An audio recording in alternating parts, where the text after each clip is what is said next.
I welcome you all with my love and respects. Let's enter into today's sutras, today's aphorisms. Tada drashtuh swarupe vastanam means when withdrawal from mental patterns happens, when you take the responsibility for your mind, remembering you are thinking. Thinking is your action. It is not, mind is not an object or it is not a thing. It is your very action. The moment you take the responsibility, the moment you start remembering that mind is an action, suddenly you will see you are able to stop when you don't want, you are able to operate when you want. Having that freedom, having that liberation is what Patanjali calls Swarupe Vasthanam, means establishing in your own nature. Please understand, we need to understand the word nature.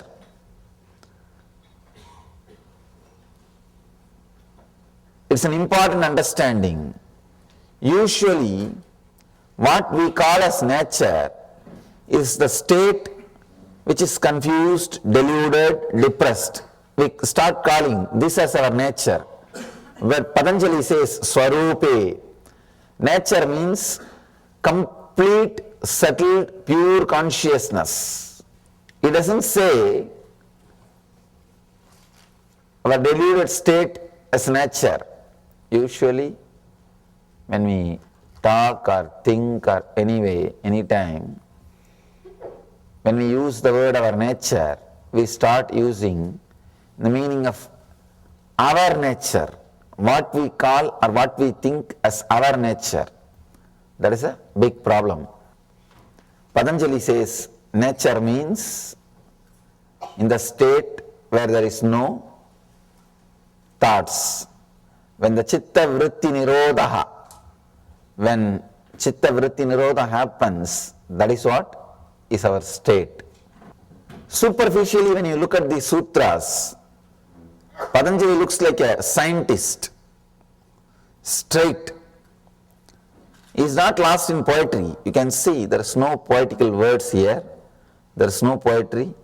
Being an enlightened master, talking in a simple, straight prose is very difficult. Because in enlightenment, you are lost in ecstasy. You are lost in ecstasy.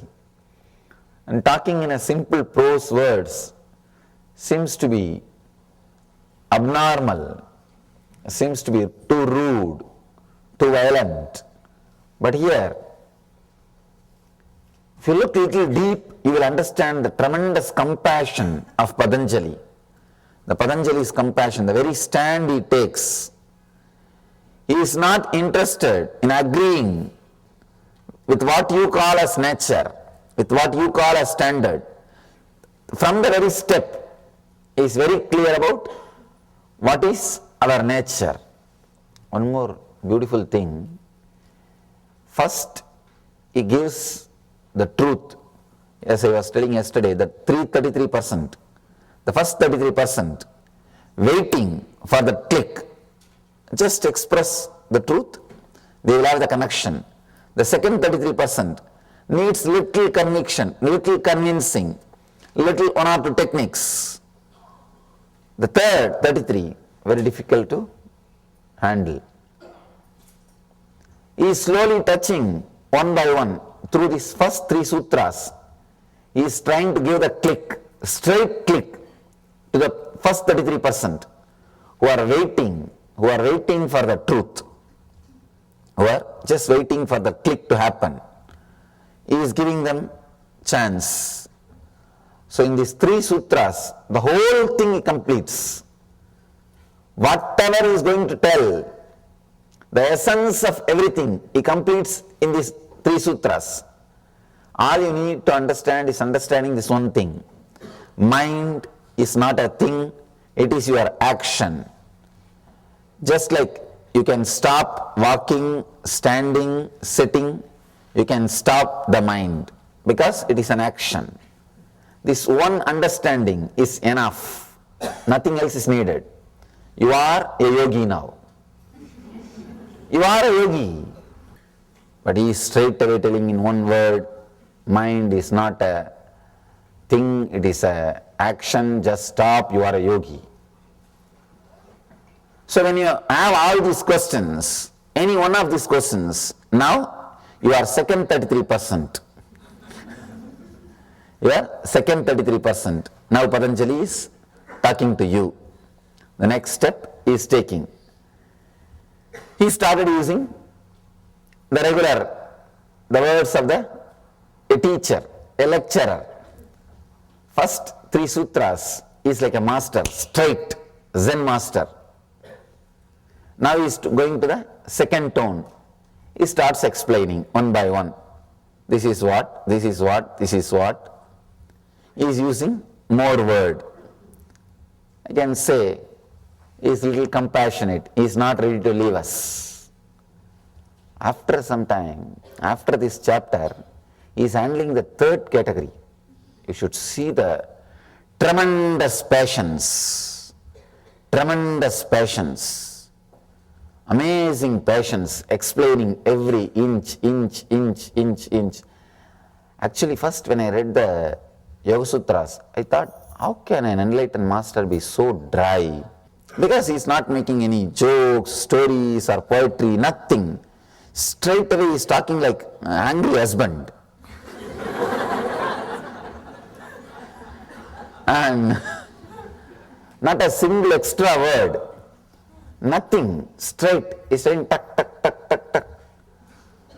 Now I understand, first he's trying to deal with the people who are waiting for the click, who experience that now, ata yoganusasanam, who are ready, who are in this moment to receive yoga, who are ready for yoga, who are ready to explode.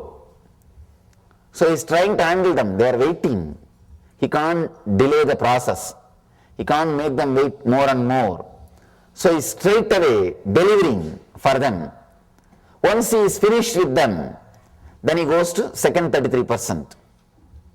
There he is little more relaxed. He is using extra words. He is not poetic, but at least using extra words to convince. In the third, when he is touching the third 33%, there he is very poetic.